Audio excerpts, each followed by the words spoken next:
Assalamualaikum warahmatullahi wabarakatuh. Kembali lagi ke channel Pak Guru Deso Jurnal.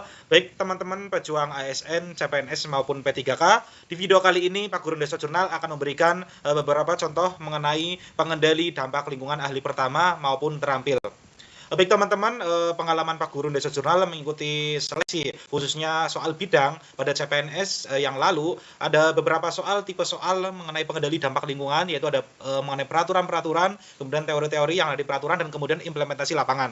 Jadi di video kali ini Pak Guru Desa Jurnal akan memberikan contoh mengenai pengendali dampak lingkungan berupa soal-soal implementasi. Itu seperti apa? Itu juga sebelumnya kita memang harus paham mengenai dasar-dasarnya dari regulasi-regulasi mengenai pengendali dampak lingkungan. Tapi di video kali ini Pak Guru Deso Jurnal akan memberikan contoh soal implementasi yang tentunya juga berkaitan dengan regulasi-regulasi tersebut. Baik teman-teman, tentunya video kali ini Pak Guru Deso Jurnal tidak keluar dari kisi-kisi yang terbaru 2024 mengenai pengendali dampak lingkungan ahli pertama, yaitu kemampuan umum, yaitu regulasi tentang pengendalian pencemaran dan kerusakan air, udara, lahan, ekosistem gambut, pesisir laut, dan pengolahan bahan dan limbah B3. Kemudian kemampuan khususnya adalah pengendalian pencemaran dan pemulihan kerusakan lingkungan. Baik teman-teman, inilah contoh-contoh soal mengenai implementasi pengendali dampak lingkungan. Soalnya terbaru ya teman-teman, ini adalah FR dari tahun-tahun yang sebelumnya atau tahun yang lalu ya. Jadi soal-soal mengenai implementasi lapangan juga itu mendominasi banget teman-teman ya. Teman-teman, saya ingatkan kepada teman-teman bisa membeli contoh soal mengenai pengendali dampak lingkungan dengan cara klik tautan WA yang ada di kolom keterangan video dari Pak Guru Deso Jurnal ini. Teman-teman, sudah tidak lama lagi kita akan melaksanakan soal atau uji kompetensi bidang ya SKP maupun yang P3K juga mau mengadakan untuk seleksinya. Usahakan yang terbaik, mengerjakan yang terbaik, persiapkan yang terbaik juga supaya hasilnya yang terbaik juga ya. Walaupun hasilnya kita berikan kepada Allah SWT, yang penting kita sudah berusaha secara maksimal. Baik ya, teman-teman, soal pertama. Anda sedang menganalisis sampel tanah di laboratorium lingkungan untuk menentukan tingkat pencemaran logam berat. Manakah dari metode berikut yang tidak tepat untuk analisis logam berat dalam tanah? A. Spektrofotometri serapan atom atau AAS. B. Spektrofotometri emisi atom atau AES. C. Kromatografi gas GC. D. Spektrofotometri fluoresensi atom atau AFS. Dan E. Spektrofotometri serapan atom dengan teknik FLAM atau FAAS.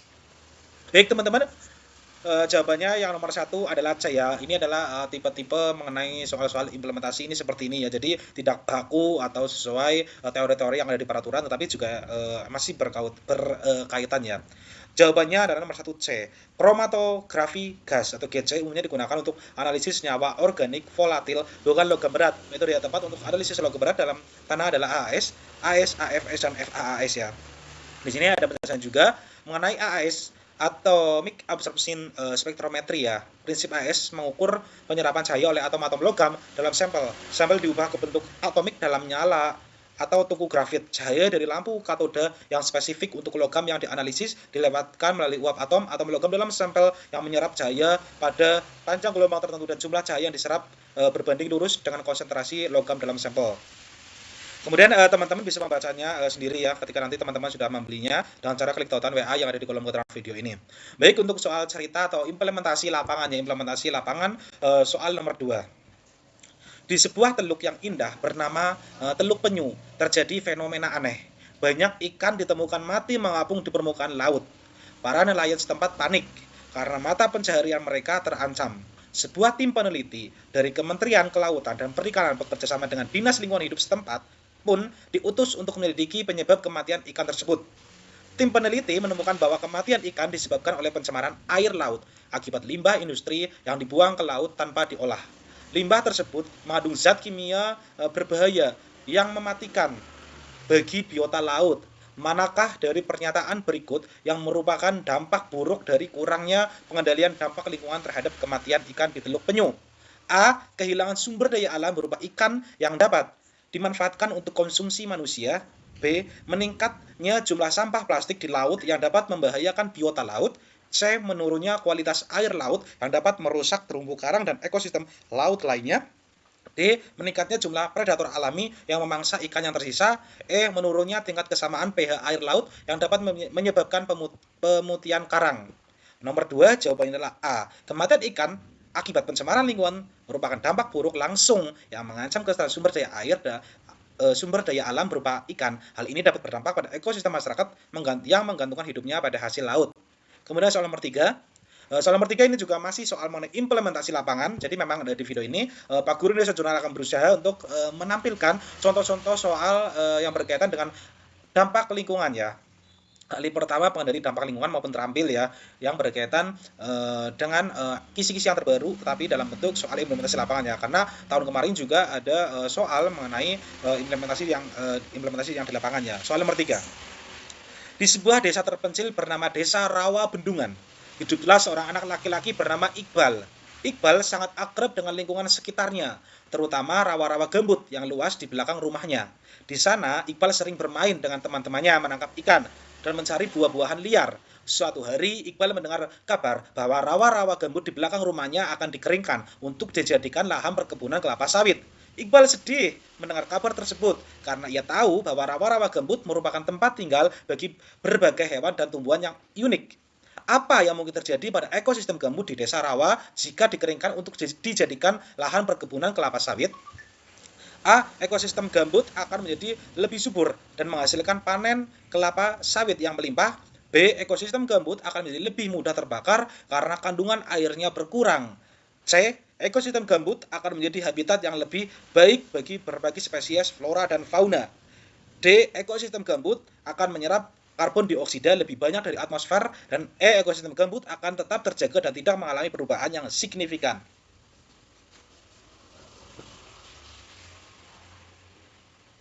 Nomor 3, jawabannya adalah B. Pengeringan lahan gambut akan mengurangi kandungan airnya sehingga membuatnya sangat mudah terbakar. Kebakaran gambut dapat menyebabkan kerusakan lingkungan yang luas, emisi gas rumah kaca, dan hilangnya habitat bagi flora dan fauna. Baik, soal nomor 4 masih mengenai dengan implementasi lapangan juga. Contohnya adalah ya teman-teman yang pengen soal-soal ini, teman-teman bisa membelinya dengan cara klik tautan WA yang ada di kolom keterangan video ini. Soal nomor 4. Di sebuah pulau terpencil bernama Pulau Jeruk Legi, hiduplah sekelompok orangutan yang terancam punah. Orangutan ini hidup di hutan hujan tropis yang memiliki lahan gambut yang luas. Hutan hujan tropis dan lahan gambut di Pulau Jeruk Legi merupakan habitat yang ideal bagi orangutan, menyediakan makanan, tempat berlindung, dan tempat berkembang biak. Suatu hari terjadi kebakaran hutan yang meluas di Pulau Jeruk Legi. Kebakaran tersebut disebabkan oleh pembukaan lahan untuk perkebunan dan pembakaran lahan gambut secara ilegal. Kebakaran hutan dan lahan gambut tersebut mengancam kelestarian orangutan dan ekosistem Pulau Jeruk Legi. Apa yang dapat dilakukan untuk mencegah kebakaran hutan dan lahan gambut di pulau hujan dan melindungi orangutan? A. Memindahkan orangutan ke habitat yang lebih aman di pulau lain. B. Membangun tanggul di sekitar lahan gambut untuk mencegah kebakaran. C. Melakukan pembangunan hutan secara terkontrol untuk mengurangi risiko kebakaran. D. Meningkatkan kesadaran masyarakat tentang pentingnya menjaga kelestarian hutan dan lahan gambut. E. Membangun pembangkit listrik tenaga uap yang menggunakan gambut sebagai bahan bakar. Jawabannya adalah D. Pencegahan kebakaran hutan dan lahan gambut harus dilakukan secara menyeluruh, termasuk meningkatkan kesadaran masyarakat tentang pentingnya menjaga ekosistem gambut. Hal ini dapat dilakukan melalui pendidikan, sosialisasi, dan penegakan hukum terhadap pelaku pembakaran lahan gambut. Soal nomor 5. Nah, kalau soal nomor 5 adalah ini mengenai perundangan ya. Isi dari Peraturan Pemerintah Republik Indonesia Nomor 22 Tahun 2021 adalah membahas tentang pengalaman tahun lalu memang soal peraturan-peraturan itu keluar ya, walaupun sedikit, paling cuma 3-4 soal, tapi itu penting juga karena satu soal itu ada 5 poin ya. Kalau selisih dengan lawannya juga itu berpotensi ya, teman-teman untuk lebih bisa ada kesempatan untuk diterima, apalagi untuk SKB ini tentunya bobotnya adalah 60%. Buat teman-teman jangan lupa untuk membelinya dengan cara klik tautan WA yang ada di kolom keterangan video ini. Wassalamualaikum warahmatullahi wabarakatuh.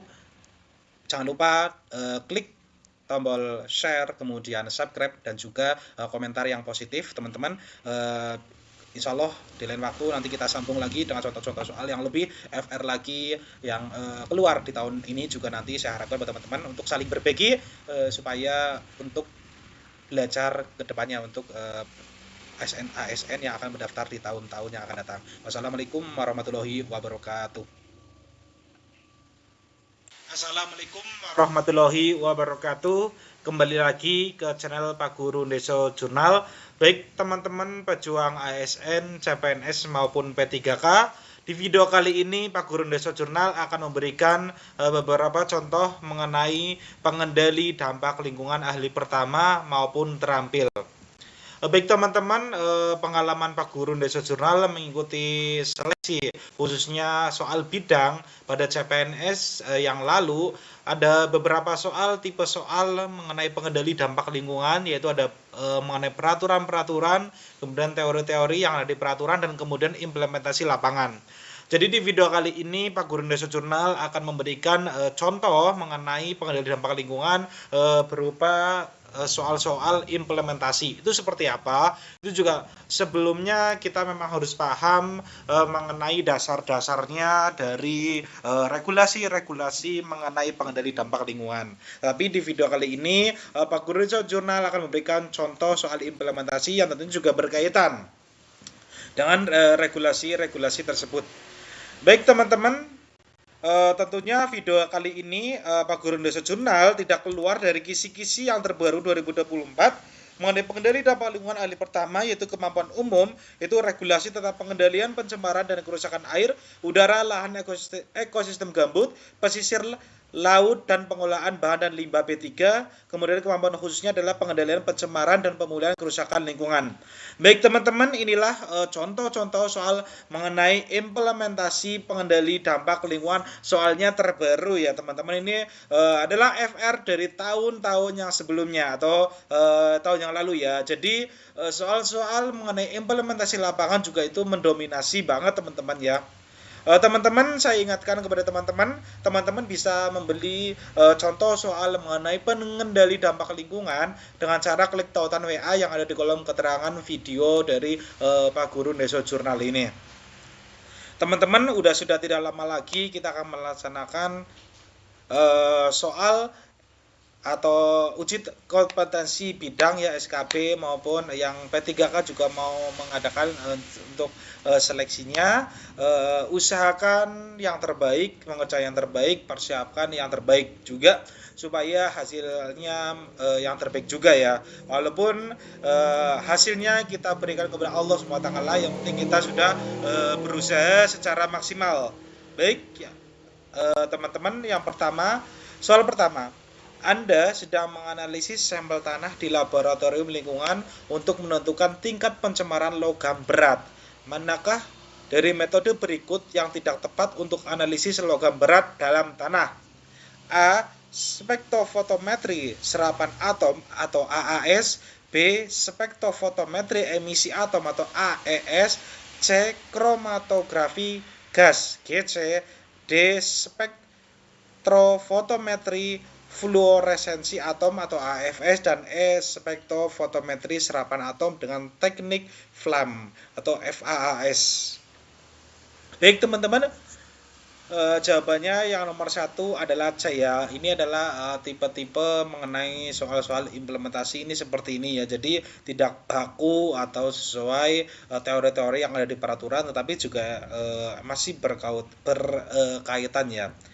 Jawabannya adalah nomor 1 C. Kromatografi gas atau GC umumnya digunakan untuk analisis senyawa organik volatil bukan logam berat. Metode yang tepat untuk analisis logam berat dalam tanah adalah AAS, AS, AFS, dan FAAS ya. Di sini ada penjelasan juga mengenai AAS, Atomic Absorption Spectrometry ya. Prinsip AAS mengukur penyerapan cahaya oleh atom-atom logam dalam sampel. Sampel diubah ke bentuk atomik dalam nyala atau tungku grafit. Cahaya dari lampu katode yang spesifik untuk logam yang dianalisis dilewatkan melalui uap atom logam dalam sampel yang menyerap cahaya pada panjang gelombang tertentu, dan jumlah cahaya yang diserap berbanding lurus dengan konsentrasi logam dalam sampel. Kemudian teman-teman bisa membacanya sendiri ya ketika nanti teman-teman sudah membelinya dengan cara klik tautan WA yang ada di kolom keterangan video ini. Baik, untuk soal cerita atau implementasi lapangan ya, soal nomor 2. Di sebuah teluk yang indah bernama Teluk Penyu terjadi fenomena aneh. Banyak ikan ditemukan mati mengapung di permukaan laut. Para nelayan setempat panik karena mata pencaharian mereka terancam.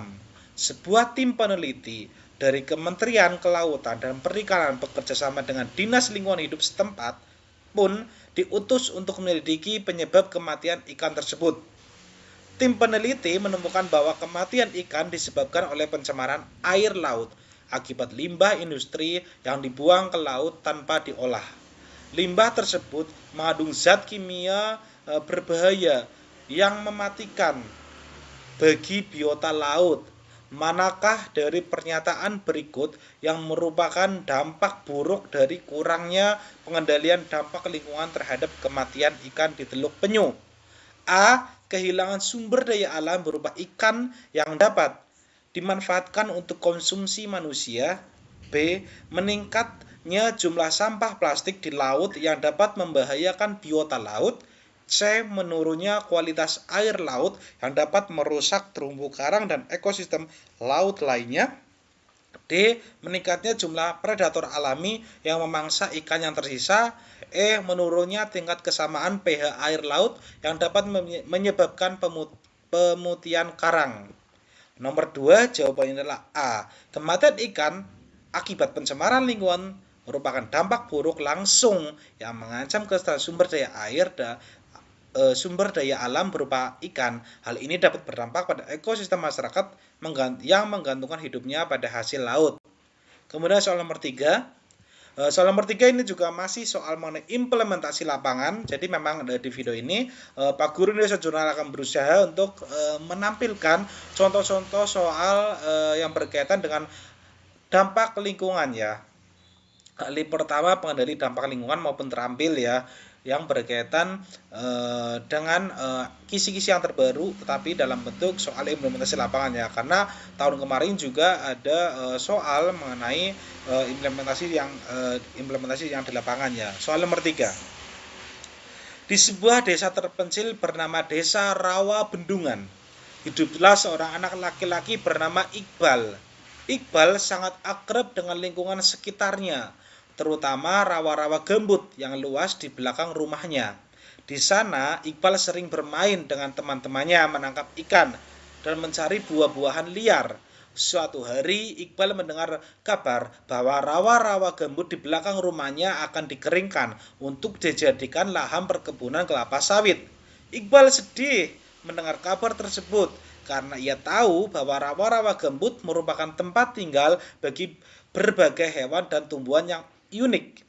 Apa yang mungkin terjadi pada ekosistem gambut di Desa Rawa jika dikeringkan untuk dijadikan lahan perkebunan kelapa sawit? A. Ekosistem gambut akan menjadi lebih subur dan menghasilkan panen kelapa sawit yang melimpah. B. Ekosistem gambut akan menjadi lebih mudah terbakar karena kandungan airnya berkurang. C. Ekosistem gambut akan menjadi habitat yang lebih baik bagi berbagai spesies flora dan fauna. D. Ekosistem gambut akan menyerap karbon dioksida lebih banyak dari atmosfer. Dan E. Ekosistem gambut akan tetap terjaga dan tidak mengalami perubahan yang signifikan.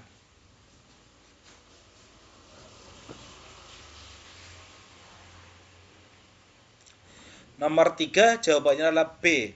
Pengeringan lahan gambut akan mengurangi kandungan airnya sehingga membuatnya sangat mudah terbakar. Kebakaran gambut dapat menyebabkan kerusakan lingkungannya luas, emisi gas rumah kaca, dan hilangnya habitat bagi flora dan fauna. Baik, soal nomor 4 masih mengenai dengan implementasi lapangan juga. Contohnya adalah, teman-teman yang pengen soal-soal ini, teman-teman bisa membelinya dengan cara klik tautan WA yang ada di kolom keterangan video ini. Soal nomor 4. Di sebuah pulau terpencil bernama Pulau Jeruk Legi, hiduplah sekelompok orangutan yang terancam punah. Orangutan ini hidup di hutan hujan tropis yang memiliki lahan gambut yang luas. Hutan hujan tropis dan lahan gambut di Pulau Jeruk Legi merupakan habitat yang ideal bagi orangutan, menyediakan makanan, tempat berlindung, dan tempat berkembang biak. Suatu hari terjadi kebakaran hutan yang meluas di Pulau Jeruk Legi. Kebakaran tersebut disebabkan oleh pembukaan lahan untuk perkebunan dan pembakaran lahan gambut secara ilegal. Kebakaran hutan dan lahan gambut tersebut mengancam kelestarian orangutan dan ekosistem Pulau Jeruk Legi. Apa yang dapat dilakukan untuk mencegah kebakaran hutan dan lahan gambut di pulau hujan dan melindungi orang hutan? A. Memindahkan orang hutan ke habitat yang lebih aman di pulau lain. B. Membangun tanggul di sekitar lahan gambut untuk mencegah kebakaran. C. Melakukan pembangunan hutan secara terkontrol untuk mengurangi risiko kebakaran. D. Meningkatkan kesadaran masyarakat tentang pentingnya menjaga kelestarian hutan dan lahan gambut. E. Membangun pembangkit listrik tenaga uap yang menggunakan gambut sebagai bahan bakar. Jawabannya adalah D. Pencegahan kebakaran hutan dan lahan gambut harus dilakukan secara menyeluruh, termasuk meningkatkan kesadaran masyarakat tentang pentingnya menjaga ekosistem gambut. Hal ini dapat dilakukan melalui pendidikan, sosialisasi, dan penegakan hukum terhadap pelaku pembakaran lahan gambut. Soal nomor 5. Nah, kalau soal nomor 5 adalah ini mengenai perundangan ya. Isi dari Peraturan Pemerintah Republik Indonesia Nomor 22 Tahun 2021 adalah membahas tentang pengalaman tahun lalu memang soal peraturan-peraturan itu keluar ya, walaupun sedikit, paling cuma 3-4 soal, tapi itu penting juga karena satu soal itu ada 5 poin ya. Kalau selisih dengan lawannya juga itu berpotensi ya, teman-teman untuk lebih bisa ada kesempatan untuk diterima, apalagi untuk SKB ini tentunya bobotnya adalah 60%. Buat teman-teman jangan lupa untuk membelinya dengan cara klik tautan WA yang ada di kolom keterangan video ini. Wassalamualaikum warahmatullahi wabarakatuh. Jangan lupa klik tombol share, kemudian subscribe, dan juga komentar yang positif teman-teman.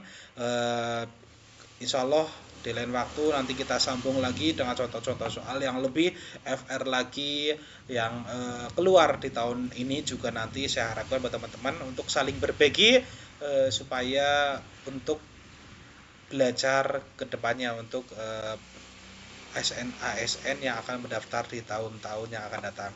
Wassalamualaikum warahmatullahi wabarakatuh.